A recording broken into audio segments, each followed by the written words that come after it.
En 2024, j'ai lu 28 livres. Là-dedans, il y a de l'horreur, la dystopie, des romans en suspense, de la fiction historique et surtout de la fantaisie et du fantastique. Là, je vais me prêter au jeu du classement. Ça va être un peu difficile pour moi parce que mon appréciation change souvent avec le temps. Même après une semaine, un livre que j'ai aimé, je vais me demander, j'ai-tu vraiment aimé? Est-ce que c'était si bon que ça? Donc, je vais y aller avec des catégories simples. J'aime pas dire qu'un livre est nul parce que chaque livre a son public. Donc, qu'est-ce que j'aurais pas aimé? Je vais le mettre dans la catégorie pas pour moi. Il y a les livres où il y a plus de passages ennuyeux qu'intéressants. Je vais les mettre dans une catégorie appelée plaisir irrégulier. Ensuite, les lectures correctes. Ben, le nom le dit, c'était correct. Là, ça m'a pas enthousiasmé, mais c'était correct. La prochaine catégorie, je vais l'appeler un petit quelque chose. Ça, c'est qu'il y a des passages qui vraiment m'intriguaient. Donc, c'est mieux qu'une lecture correcte parce que il y a des petits bouts plus intéressants et qui me donnent le goût de rentrer dans ma lecture. Et pour terminer, on va avoir la catégorie bonne lecture. Là, peut-être qu'il y en a qui vont se demander où sont les coups de cœur. Je suis une personne extrêmement difficile. Il me faudrait une vidéo et une psychanalyse pour vous expliquer pourquoi je n'ai pas de coup de cœur. Pour moi, un coup de cœur, c'est vraiment une lecture où je fais juste penser à mon livre puis que je veux tout de suite aller le relire, rentrer dans l'histoire. Je fais juste penser à ça. Donc, c'est quelque chose de vraiment très rare. Et j'en ai pas eu en 2024. Donc, c'est parti! Ma première lecture de l'année, c'était Flo de Patrick Sénécal.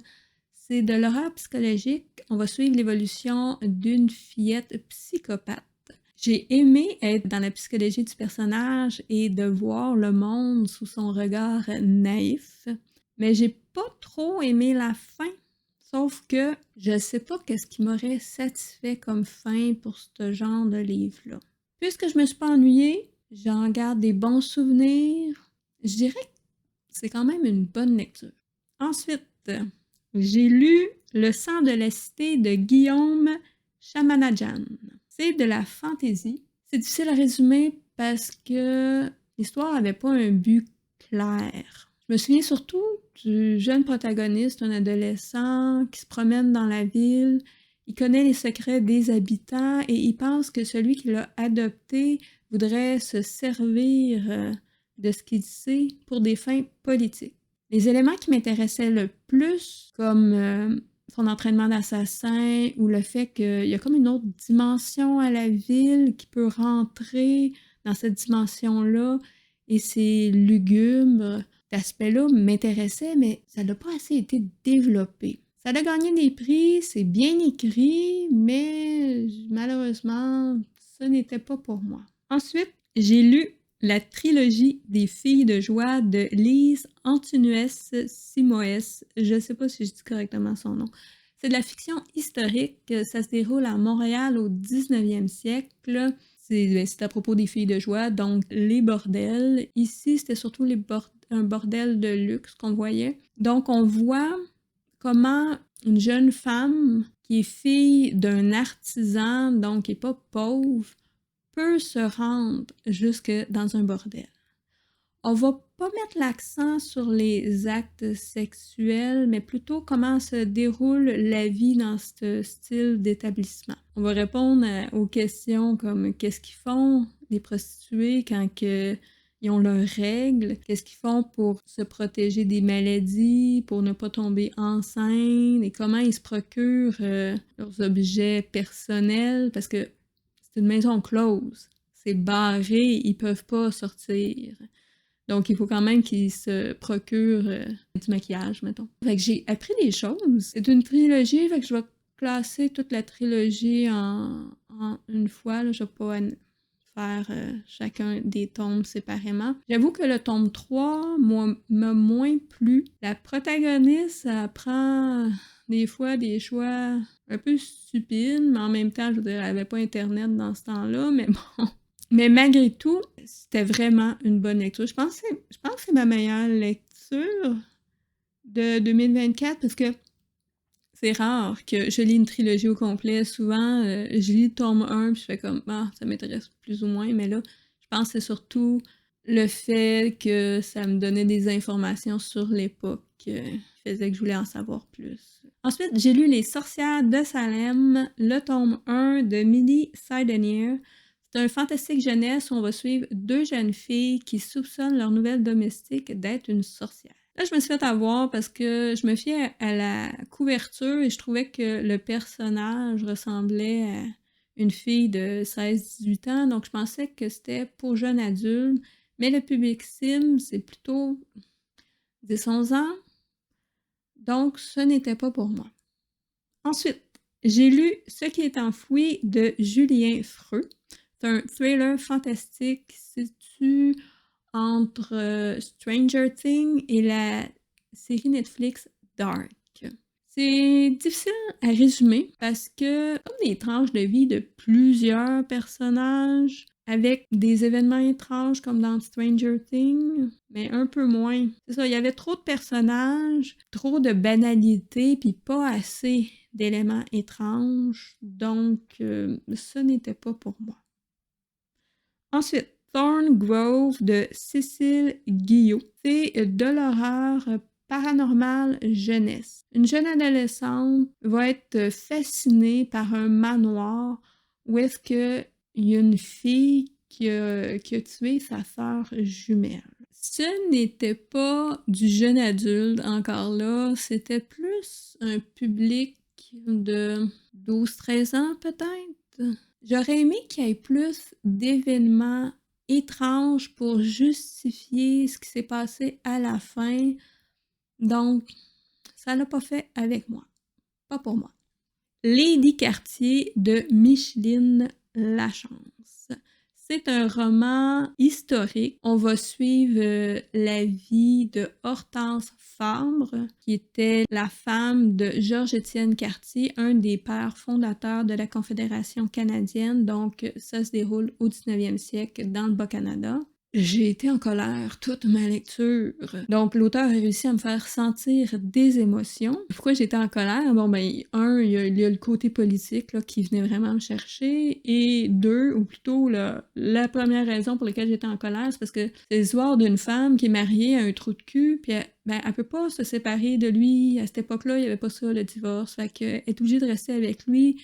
Il y a trompe, puis moi, les infidélités, ça vient me chercher. Mon bémol, c'était le fait qu'on aurait dit qu'elle avait une liste d'événements à faire rentrer dans son histoire, à cocher. Et dans ces moments-là, je sentais que c'était moins immersif. Mais c'était quand même bien, donc je le mettrais dans une lecture correcte. Ensuite, j'ai lu Victorian Fantasy, le tome 1 de Georgia Caldera. Ah, en passant, je lis juste en français, fait que je vais sortir une couple de titres qui sont en anglais, c'est juste que je sais pas pourquoi ils traduisent plus les titres, là, ça coûte trop cher, je sais pas. Victorian Fantasy, c'est une romantasy. Notre protagoniste, elle a les yeux et les cheveux d'une couleur particulière et très rare. Et dans le livre, il va y avoir des petits bouts de d'autres femmes qui ont la même particularité et ça va ajouter un peu d'intrigue. Notre protagoniste, elle a été convoquée par la reine de la Néo-Britannia pour être formée en vue d'une guerre. Je me souviens plus du nom j'ai pas mis le nom, je dis juste protagoniste. Donc, la protagoniste, elle va avoir un cours de nécromancie et son professeur, il a une mauvaise réputation. Elle va avoir un pacte avec lui qui va faire en sorte qu'elle va être dans une relation toxique. J'aime les ennemis qui deviennent des amoureux. Sauf que ici, c'était vraiment une relation juste toxique et superficielle, puis ce côté-là, ça m'intéresse pas. Il y avait des éléments de fantaisie que je trouvais original, mais malheureusement, ça n'a pas été développé. Elle les utilisait pas assez non plus. Donc, En résumé, ce n'était pas pour moi. La prochaine lecture était Jackie Salaberry, tome 1 de Mel Gosselin. C'est du rétrofuturiste jeunesse.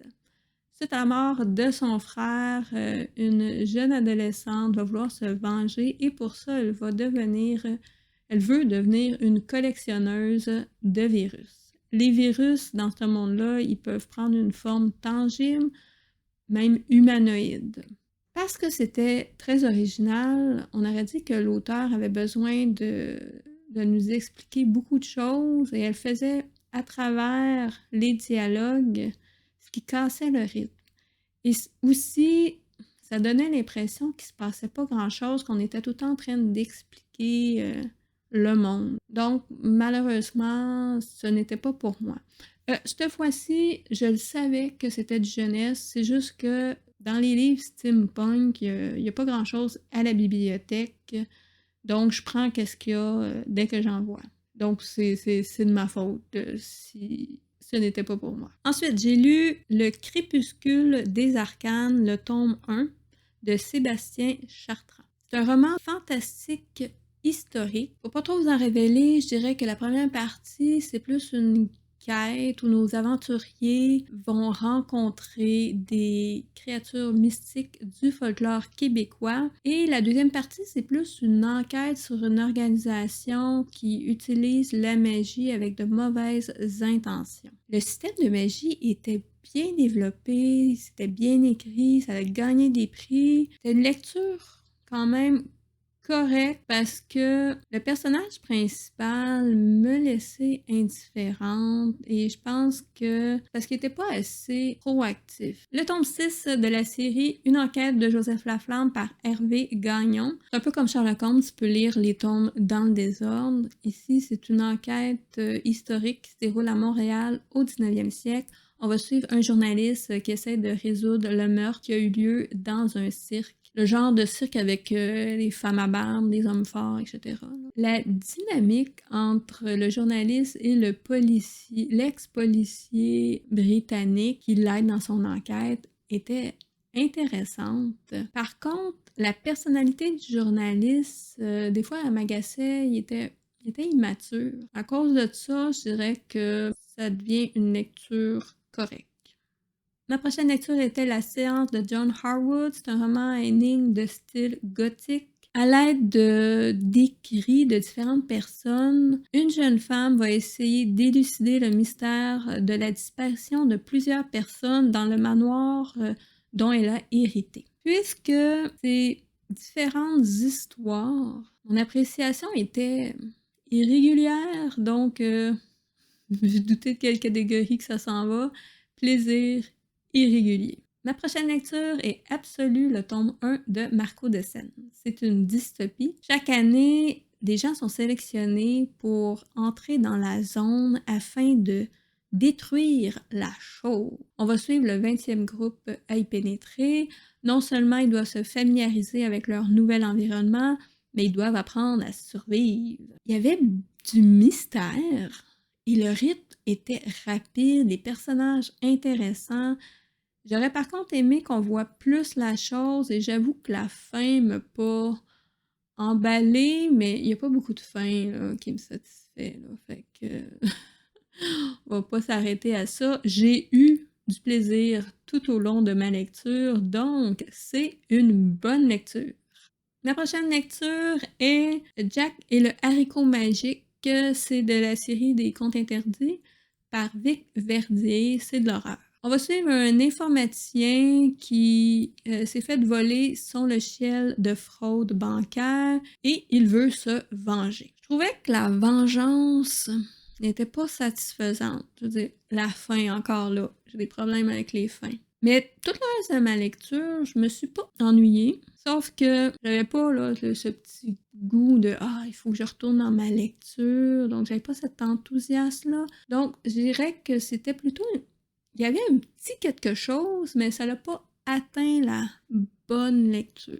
Angel Fall, le tome 2 de Susan et c'est de la fantaisie. Puisque c'est le tome 2, je vais pas trop en révéler. En gros, il y a des anges qui ont envahi la Terre et ils traitent des humains, je dirais peut-être pas comme des esclaves, là, mais comme des sous-espèces. Et il y a des rebelles qui voudraient se débarrasser de ces anges-là. Notre protagoniste, elle, son but, c'est de sauver sa sœur. Je n'ai pas retrouvé le même enthousiasme que j'ai eu dans le tome 1. Il y avait moins l'ange avec qui elle s'était associée pour un but commun. J'avais aimé justement leur relation et là, on la retrouvait plus. Et quand finalement cet ange-là est revenu beaucoup plus tard dans l'histoire, on aurait dit que la magie était passée. Je pense que quand j'ai lu le tome 1, je devais être dans un autre état d'esprit qui avait fait que j'avais bien aimé. Je pense que je l'aurais mis dans bonne lecture, le tome 1. Et le tome 2, je dirais que c'est une lecture correcte. Ouais. L'Antimagicien de Sébastien Decastel. C'est une fantaisie jeunesse où on va suivre un jeune adolescent qui est désespéré de retrouver ses pouvoirs magiques et qui doit en même temps contrecarrer les machinations politiques qui l'entourent. L'univers est riche, sauf que la deuxième partie me paraissait de plus en plus jeunesse, pas bébé, là, mais plus... on aurait dit que ça avait commencé, que ça s'adressait à un public de 16 ans, puis que la deuxième partie, c'était plus 11 ans, mettons. Et il y a un des personnages qui m'intéressait beaucoup, qui apparaissait presque pas dans la deuxième partie, puis ça m'a déçu. Aussi, il y a des situations d'urgence dans la deuxième partie où l'auteur voulait faire de l'humour et les dialogues brisaient le rythme. Mais parce que j'ai beaucoup aimé la première partie, je dirais que c'est une lecture correcte. Ensuite, The Perfect Match, le tome 1 de Lila Mars. C'est une dystopie dans une société où la science détermine les couples. Notre protagoniste va avoir le plus haut taux de compatibilité avec nul autre que le frère de son petit ami. Et disons que son petit ami lui a dit beaucoup de mauvaises choses à son sujet, donc elle a déjà une idée préconçue sur lui, elle l'aime pas, et il va confirmer son préjugé envers lui en étant désagréable dès leur première rencontre. Mais il doit faire semblant d'être un couple heureux. L'aspect dystopique n'était pas assez présent à mon goût. Je retrouvais pas la nostalgie d'une petite comédie romantique. Ça avait l'air plutôt d'un drame. Puis en plus, je m'attachais pas au personnage, donc ce n'était pas pour moi. La couleur du mensonge, tome 1 de Erin Beatty. C'est de la fantaisie. Des soldats accompagnent un cortège de jeunes femmes qui vont à la capitale dans le but d'avoir un mariage arrangé. La protagoniste est une apprentie marieuse et elle veut récolter de l'information sur les soldats parce que ce sont de futurs potentiels candidats à marier. Donc, elle se fait passer pour une des candidates qui va se marier pour récolter l'information. Et de leur côté, les soldats, ils veulent l'information sur les candidates qui vont se marier pour mieux les protéger parce qu'il y a un ennemi qui est rentré au pays. Il va être question d'espionnage et de guerre. L'intrigue et les personnages étaient intéressants. C'était une bonne lecture. La prochaine lecture était Kiss of Deception, le tome 1 de Mary E. Pearson. C'est une fantaisie où une princesse s'évade d'un mariage arrangé et se retrouve serveuse dans une auberge. Qu'est-ce qu'elle ne se doute pas, c'est que dans les deux hommes qu'elle va rencontrer, il y en a un qui est le prince avec qui le mariage était arrangé et qu'elle n'a jamais vu et qu'elle s'est sauvée, et l'autre est un assassin chargé de l'assassiner. J'ai été agréablement surpris de la première partie, mais la deuxième partie, donc j'avais hâte un peu que ça se termine, mais ça avait quand même un petit quelque chose, donc je le classe dans un petit quelque chose. Le 13e conte de Diane Setterfield. C'est un roman gothique Une jeune femme doit écrire la biographie d'une romancière célèbre. Sauf que cette romancière-là, elle a tendance à mentir sur sa vie quand que les journalistes lui posent des questions. Donc, la biographe va vouloir faire des enquêtes sur est-ce que la romancière lui dit à elle la vérité, est-ce qu'elle va écrire un livre d'un paquet de mensonges ou elle va vraiment écrire sa biographie.